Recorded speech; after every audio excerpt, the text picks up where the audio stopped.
નમસ્કાર વિદ્યાર્થી મિત્રો, સરસ્વતી ગ્રુપ સંચાલિત ઈ લર્નિંગ સિસ્ટમમાં આપ સૌ વિદ્યાર્થીઓનું હાર્દિક સ્વાગત છે। ધોરણ 11 નામાના મૂળ તત્વો, આપણા વિષય કોડ છે 154। આપણે અભ્યાસ કરી રહ્યા છીએ ચેપ્ટર નંબર 6 પેટા નોંધો। લાસ્ટ લેક્ચરમાં મિત્રો આપણે બે ટોપિકની ચર્ચા કરી હતી, એક ખરીદ પરત નોંધ અને ઉધાર ચિઠ્ઠી। ખરીદ પરત નોંધ, ઉધાર ખરીદેલો માલ જ્યારે પરત કરવામાં આવે અને એની નોંધ જે પેટા નોંધમાં થાય એને કહેવાય ખરીદ પરત નોંધ। ખરીદ પરત નોંધમાં માત્ર એવા જ વ્યવહારો નોંધાય કે જે માલ આપણે ઉધારથી ખરીદી કરેલી હોય અને હજી સુધી એમાં કઈ રોકડની આપલે થઈ ન હોય। જ્યારે વેપારી છે ઉધાર ખરીદેલો માલ પરત કરે ત્યારે એની સાથે એક ચિઠ્ઠી મોકલે છે, એ ચિઠ્ઠીને કહેવાય ઉધાર ચિઠ્ઠી। જે શેનું સૂચન કરે છે તો કે ખરીદેલો માલ પરત કર્યો છે એનો અગત્યનો દસ્તાવેજ પ્લસ જેટલો માલ તમે પરત કર્યો છે એની રકમ છે એ કુલ ચૂકવવાની રકમમાંથી બાદ મેળવવા માટે જે ચિઠ્ઠી લખવામાં આવે એને કહેવાય ઉધાર ચિઠ્ઠી। બીજી ભાષામાં કહીએ તો આપણે જેની પાસેથી માલ ખરીદેલો છે એનું ખાતું આપણા ચોપડે જમા બોલતું હોય લેણદાર તરીકે, હવે આપણે માલ પરત કરીએ એટલે એનું ખાતું ઉધાર કરવાનું હોય, તો આપણે જેની પાસેથી માલ ખરીદેલો છે વેપારીને એવી સૂચના આપવાની છે કે મેં મારા ચોપડે તારું ખાતું છે ઉધાર કરી દીધું છે, તું તારા ચોપડે મારું ખાતું જમા કરી દે છે। એટલે આપણે મોકલી છે એટલે આપણા માટે ઉધાર ચિઠ્ઠી, એને મળે છે એના માટે જમા ચિઠ્ઠી। એટલે ઈ આપણું ખાતું એના ચોપડે છે ઉધાર બોલતું હશે એ જમા કરી દેશે। રેડી? હવે અત્યાર સુધી આપણે છે સેપરેટ ખરીદ નોંધ, ત્રણ પ્રકારમાંથી કોઈ પણ પ્રકાર, વેચાણ નોંધ શીખાતા અલગ અલગ। હવે તો કે હવે છે એક ખરીદ નોંધ અને ખરીદ પરત નોંધ બંને સાથે હોય એવો દાખલો આપણે કરીએ। જોઈએ સ્વાધ્યાયનો દાખલા નંબર 10મો। આની પહેલા આપણે ચર્ચા કરી હતી કે સ્વાધ્યાયનો દાખલા નંબર 9 અને ઉદાહરણ નંબર 5 જે માલ અને ખર્ચના ખાનાવાળી વેચાણ નોંધ છે, જે આ વર્ષના જે 30% જે સિલેબસ આપણો છે એ બાદ થઈ ગયો છે એમાં એનો સમાવેશ થાય છે એટલે એ આપણે કરવાનું નથી। સ્વાધ્યાયનો દાખલા નંબર 10મો જોઈએ। આપેલું છે સૂચના, પેજ નંબર આપેલા છે 154, તમારી ચોપડીના પેજ નંબર 154 ઉપર રકમ બધાય સામે રાખો, કેલ્ક્યુલેટર બાજુમાં રાખો જેથી કરીને આપણે છે એ ગણતરી કરીએ એ સરળતાથી સમજાઈ જાય। રેડી? આપણા નિયમો સરખા રહેશે। ઉધાર ખરીદ નોંધના તો કે ઉધાર ખરીદેલો માલ જ આવશે, રોકડ ખરીદી કે મિલકતની ખરીદીના વ્યવહારો નહીં આવે। અડધો વ્યવહાર રોકડ હોય, અડધો ઉધાર હોય તો આખો વ્યવહાર ઉધાર સમજીને એની નોંધ કરશું। બરાબર છે? જોઈએ નીચેના વ્યવહારો પરથી ગુજરાત સ્ટોર્સના ચોપડે ખરીદ નોંધ અને ખરીદ પરત નોંધ તૈયાર કરો। જો પ્રોપર કીધું છે ખરીદ નોંધ અને ખરીદ પરત નોંધ, બરાબર? માલના પ્રકાર પ્રમાણેની ખર્ચ એવું કંઈ કીધું નથી તો સાદી છે આપણે કરવાની રહેશે। હવે એનું છે આપણે બે અલગ અલગ છે ખાતા ડ્રો કરવાના રહેશે, ખરીદ નોંધ અને ખરીદ પરત નોંધ। તો ઉપર હેડિંગ આપી દઈએ, શ્રી ગુજરાત સ્ટોર્સના ચોપડે, શ્રી ગુજરાત સ્ટોર્સની ખરીદ નોંધ।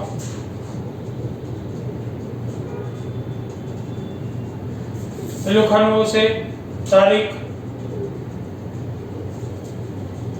વેપારીનું નામ,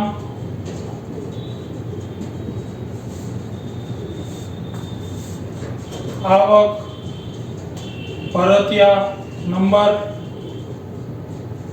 ખાપા અને રકમ રૂપિયા। એ રીતના ખરીદ પરત નોંધ તૈયાર કરીએ। તારીખ અહીંયા ઉપર પેલા લખી નાખી, શ્રી ગુજરાત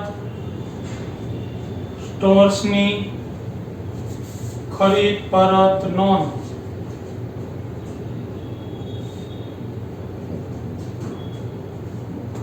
અહીંયા આવશે વેપારીનું નામ, બરાબર? આવક ભરતિયાની બદલે અહીંયા શું આવશે તો કે આપણે કઈ ચિઠ્ઠી મોકલશું તો કે ઉધાર ચિઠ્ઠી નંબર, ખાપા અને રકમ રૂપિયા। આ પ્રમાણેનું ફોર્મેટ તૈયાર થશે। ફોર્મેટ સરખું જ રહેશે, માત્ર છે એ આ ખાનો એક ફેરફાર થશે। અહીંયા ઉધાર ચિઠ્ઠી આવશે, અહીંયા આવક ભરતિયા નંબર આવશે, કારણ કે આપણે માલ ખરીદી ત્યારે બિલ આવે અને જ્યારે માલ પરત કરી ત્યારે આપણે ઉધાર ચિઠ્ઠી મોકલવાની હોય। રેડી? હવે જોઈએ 2018 જાન્યુઆરી, તો વર્ષ અને મહિનો છે લખી નાખી 2018 જાન્યુઆરી, અહીંયા પણ લખી નાખી 2018 અને જાન્યુઆરી. હવે વ્યવહાર ઉપરથી પેલું આપણે શું નક્કી કરવાનું, તો કે વ્યવહારની નોંધ થશે કે નહીં, પેલું કામ ઈ કરવાનું નક્કી કે વ્યવહારની નોંધ થશે કે નહીં થાય. હવે થશે તો પાછું એ નક્કી કરવાનું કે કેમાં, ખરીદ નોંધમાં કે ખરીદ પરત નોંધમાં. એ આપણને વ્યવહારમાં કીધું હશે કે માલ ખરીદો અથવા ખરીદેલો માલ પરત કર્યો. બરાબર, જોતા જઈએ. પહેલી તારીખ, ₹10,000 નો માલ પંજાબ સ્ટોર્સ માંથી 5% વેપારી વટાવે ખરીદો. જો નિયમોનું પાલન થાય છે, ખરીદો છે અને પંજાબ સ્ટોર આપેલું છે, તો ખરીદ નોંધમાં એની નોંધ થશે. તો એ લખશું 1 તારીખ શ્રી પંજાબ સ્ટોર્સ ખાતે. બિલ નંબર આપ્યા છે નથી, જોવો જોઈએ. 1 લાખ નો માલ છે એ ખરીદેલો છે, તો 1 લાખ અને 5% વેપારી વટાવ, તો 1 લાખ માઈનસ 5% એટલે આવશે 95,000. ઘડી 5,000 બાદ કરીએ તો માલની ચોખ્ખી રકમ આવશે 95,000. આવક ભરતિયા નથી, બેમાં આવશે ડેશ. ત્યાર પછી તારીખ 3, મહારાષ્ટ્ર સ્ટોર્સ પાસેથી 60,000 નો માલ ખરીદો. શાકનો સમય 1 માસ, વેપારી વટાવ 10%, બિલ નંબર 330. ખરીદો, જો મહારાષ્ટ્ર સ્ટોર્સ અને ખરીદો, શાકનો સમય આપેલો છે એટલે ઉધાર વ્યવહાર છે, તો એની નોંધ કરશું. તો અહીંયા લખશું તારીખ 3 શ્રી મહારાષ્ટ્ર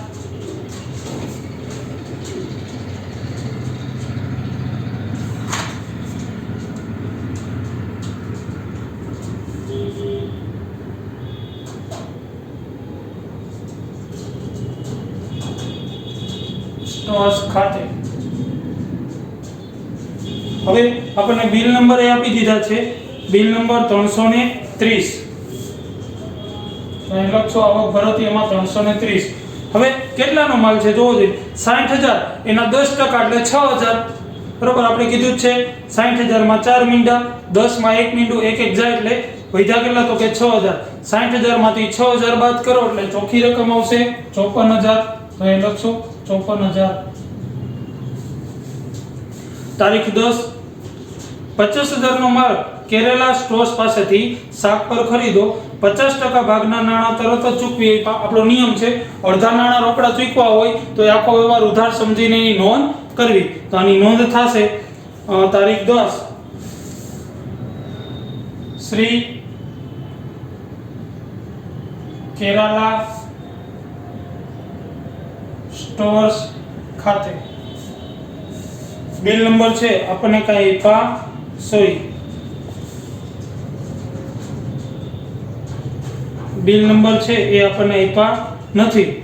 રકમ આપેલી છે 50,000, તો અહીંયા બે ડેશ આવશે અને અહીં આવશે 50,000 ચોખ્ખી રકમ. ત્યાર પછી તારીખ 17, મહારાષ્ટ્ર સ્ટોર્સ પાસેથી ખરીદેલ માલમાંથી 1/3 ભાગનો માલ પરત કરી દીધો. જો પરત કરી દીધો, મહારાષ્ટ્ર સ્ટોર્સ પાસેથી આપણે 54,000 નો માલ ખરીદ્યો હતો, તેમાંથી 1/3 ભાગનો પરત કરી દીધો. માલની સાથે યોગ્ય રકમની ઉધાર ચિઠ્ઠી નંબર 43 મોકલી આપી. સ્પષ્ટપણે કીધું છે પરત કર્યો, શેમાં નોંધ થશે, ખરીદ પરતમાં. તારીખ 17, અહીં લખશું તારીખ 17 શ્રી મહારાષ્ટ્ર સ્ટોર્સ ખાતે. ઉધાર ચિઠ્ઠી નંબર આપણને આપી દીધા છે 43. હવે એવું કીધું છે કે 1/3 ભાગનો માલ, 1/3, તો આ 54,000 ચોખ્ખી રકમ છે, તો એને 54,000 કરવાના. 54,000 એને ગુણ્યા 1/3 એટલે આવશે 18,000. એટલે 1/3 છે એક સાથે ગુણાકાર અને 3 સાથે ભાગાકાર. 1/3 ભાગનો ત્રીજો 54,000 ભાગ્યા 3 કરો એટલે 18,000 આવી જશે. ત્યાર પછીની તારીખ નંબર 21, રાજસ્થાન સ્ટોર્સ પાસેથી 40,000 નો માલ 10% વેપારી વટાવે ખરીદો. રાજસ્થાન સ્ટોર્સ 5% વસેક અને મજૂરીના 400 ચડાવીને બિલ નંબર 60 મોકલી આપી. ઘડી પહેલા તો ખરીદો છે એટલે ખરીદ નોંધમાં નોંધ થશે અને લખશું તારીખ 21 શ્રી રાજસ્થાન સ્ટોર્સ ખાતે હવે બિલ નંબર આપણને આપી દીધા છે બિલ નંબર 160 તો અહીં લખશું 160 હવે કેટલી રકમ આવશે જોવો છે 40000 નો માલ 10% વેપારી વટાવ 40000 ના 10% એટલે 4000 40000 માંથી 4000 બાદ કરો એટલે 36000 આવશે પણ જો આમાં વસેક અને મજૂરી આપી છે તો એ આમાં આવશે નહીં કારણ કે એ તો રોકડી ચૂકવાય આમાં તો આપણે ઉધાર વ્યવહારની જ નોંધ કરશું એટલે રોકડું મજૂરી વસેક રેલવે નું ઈ કાંઈ આમાં આવે નહીં એની નોંધ આમ નોંધમાં થાય રેડી એટલે આમાં ક્યાંય આવશે નહીં આમાં તો માલની ચોખ્ખી રકમ જ આવશે કેટલી તો કે 40000 માંથી 10% 4000 બાદ કરો એટલે ચોખ્ખી રકમ આવશે અહીંયા 36000 જો ભૂલથી છે એ મજૂરીના કે વસેકના કે રેલવેનું આપેલું છે એની આમાં છે એ ગણતરી થશે નહીં માત્ર કઈ ગણતરી થશે તો કે માલની ચોખ્ખી રકમની છે ત્યાર પછી તારીખ 29 ઉત્તર પ્રદેશ સ્ટોર્સ પાસેથી ખરીદેલ માલમાંથી 25 તારીખ ઉત્તર પ્રદેશ સ્ટોર્સ માંથી 50000 નો માલ શાક પર ખરીદો શાકની મુદત 2 માસ વેપારી વટાવ 10% બિલ નંબર 380 નોંધ થશે તારીખ 25 ઉત્તર પ્રદેશ સ્ટોર્સ ખાતે શ્રી ઉત્તર પ્રદેશ સ્ટોર્સ ખાતે બિલ નંબર આપણને આપ્યા છે 380 તો અહીં લખશું 380 ખાપામાં ડેશ આવશે કેટલો માલ ખરીદો જોવો જોઈએ 50000 નો માલ 10% વેપારી વટાવ 50000 ના 10% એટલે 5000 50 માંથી 5 બાદ કરો એટલે ચોખ્ખી રકમ આવશે 45000 બરાબર છે ત્યાર પછી તારીખ 29 ઉત્તર પ્રદેશ સ્ટોર્સ પાસેથી ખરીદેલ માલમાંથી જો ઉત્તર પ્રદેશ પાસેથી આપણે 45000 નો માલ ખરીદ્યો છે એમાંથી 30% માલ પરત કરી દીધો અને માલની સાથે ઉધાર ચિઠ્ઠી નંબર 44 મોકલી આપી હવે પહેલા તો અહીં આપણે નોંધ કરી નાખી તારીખ 29 શ્રી ઉત્તર પ્રદેશ સ્ટોર્સ ખાતે બિલ નંબર તો કે 44 હવે 30% એટલે કેટલા તો કે 45000 એના 30% કરવાના 45000 એને ગુણ્યા 30 અને ટકા એટલે આવશે 13500 તો અહીં રકમમાં લખી નાખવાનું 13500 બરાબર ત્યાર પછીનો વ્યવહાર જોઈએ 30મો મધ્યપ્રદેશ સ્ટોર્સમાંથી 80000 નો માલ 10% વેપારી વટાવે ખરીદવાનો ઓર્ડર મૂક્યો ઓર્ડર આપ્યો બિન આર્થિક વ્યવહાર તો અહીંયા છે એ નોંધ કરીને લખી નાખવાનું નોંધ તારીખ તો કે 30 તારીખ બિન આર્થિક વ્યવહાર ત્યાર પછી 31 તારીખ હરિયાણા સ્ટોર્સમાંથી 30000 નો માલ 10% વેપારી વટાવે અને 5% રોકડ વટાવે રોકડેથી ખરીદો રેડી આમાં નોંધ થશે નહીં રોકડ વ્યવહારની નોંધ થાય નહીં એની નોંધ રોકડ મેળમાં થાય તો એ લખી નાખવાનું તારીખ 31 રોકડ વ્યવહાર બરાબર છે આ પ્રમાણે છે એ આપણો દાખલા બધા જ વ્યવહારો હતા બધા વ્યવહારો છે આપણે કમ્પ્લીટ કર્યા હવે આપણે કરશું ટોટલ એની પહેલા છે અહીં લખી નાખવાનું કુલ ઉધાર ખરીદી અને અહીંયા લખી નાખવાનું કુલ ઉધાર ખરીદ પરત હવે ટોટલ કરશું 95000 પ્લસ 54000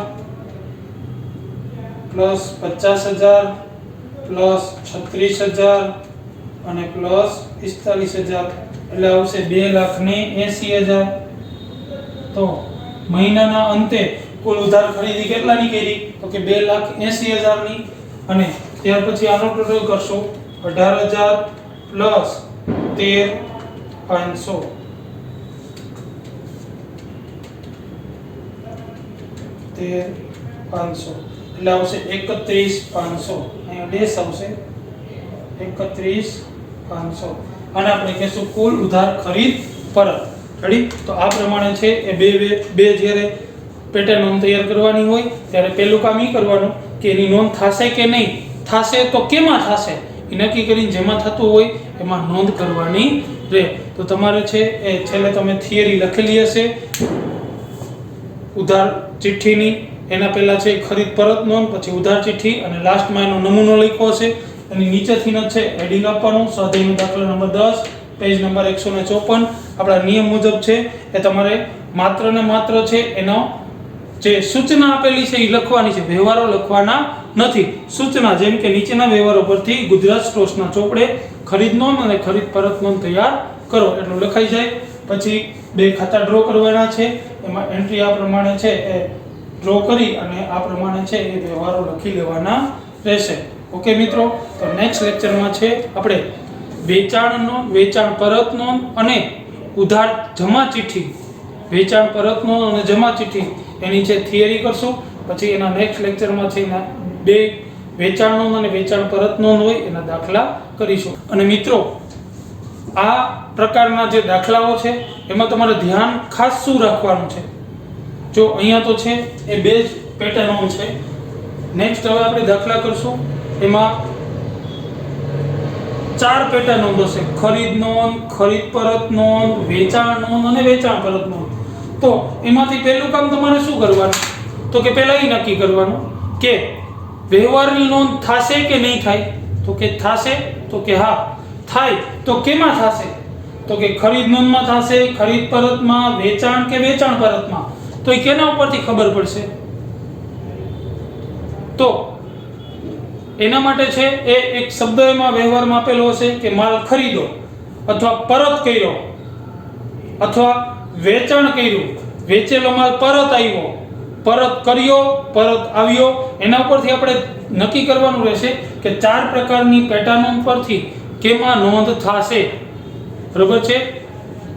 જેમાં વ્યવહારમાં છે આપણને સ્પષ્ટપણે આમ તો કહી દીધું હશે, પણ આપણે ખાસ એ ધ્યાન રાખવાનું રહેશે કે વ્યવહાર નિરાતે વાંચવાનો રહેશે, એ વચાઈ જાય, સમજાઈ જાય, પછી ડિસાઈડ કરવાનું કે કેમાં નોંધ થશે અને પછી લાસ્ટમાં નોંધ થશે તો કેટલી રકમ, વેપારી વટાવ આપેલો હોય તો એ બાદ કરવાનું.